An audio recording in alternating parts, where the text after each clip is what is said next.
que vous n'êtes pas obligé d'aller demander à n'importe qui pour savoir si vous devez vous lancer. Ne vous imposez jamais les limites des autres. Fixez-vous aussi vos objectifs. Vous avez votre vie, vous avez votre histoire.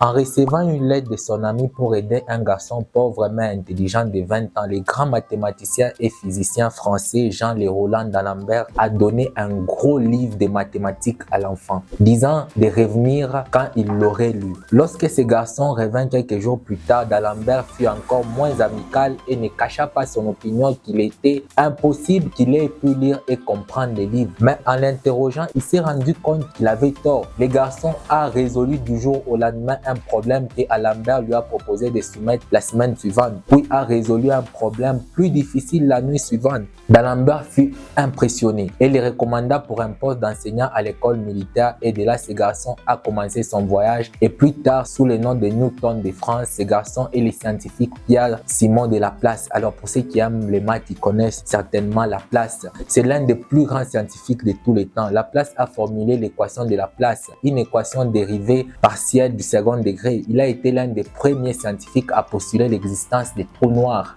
Alors certainement vous demandez, mais pourquoi il nous raconte tout ça? Mais si vous vous rendez compte très bien, la morale de l'histoire, c'est ne vous imposez jamais les limites des autres. Si tel a échoué, si tel te dit que c'est impossible, rappelle-toi qu'il te parle de ses propres limites et non des tiennes. Parce que nous vivons dans une société où parfois quand vous partez demander conseil auprès de certaines des personnes, ils se servent de vous comme un miroir. Ils se voient en vous et ils pensent que vous allez aussi vivre les mêmes échecs. Alors jamais ne vous limitez pas à ce que les autres se sont limités. Fixez-vous aussi vos objectifs. Vous avez votre vie, vous avez votre histoire. Ne vivez pas les rêves de vos parents, ne vivez pas les rêves de vos oncles. Parce qu'en Afrique, on a une mauvaise habitude. Quand on a échoué, on veut que les enfants puissent réussir où nous avons échoué. Non, c'est pas correct. Il y avait une époque, être ingénieur, c'était la plus grande des choses. Mais aujourd'hui, le monde a radicalement changé. Alors, vous comprenez directement que quand vous osez vivre les rêves de vos parents, c'est comme qui dirait, vous allez être en rapport par rapport à votre temps. Alors, si les gens vous disent, oh non, ne fais pas ça, c'est impossible, moi j'avais essayé, ça n'a pas marché. C'est bien, ça n'a pas marché pour lui, mais cela n'est pas synonyme que ça ne marchera pas aussi pour vous.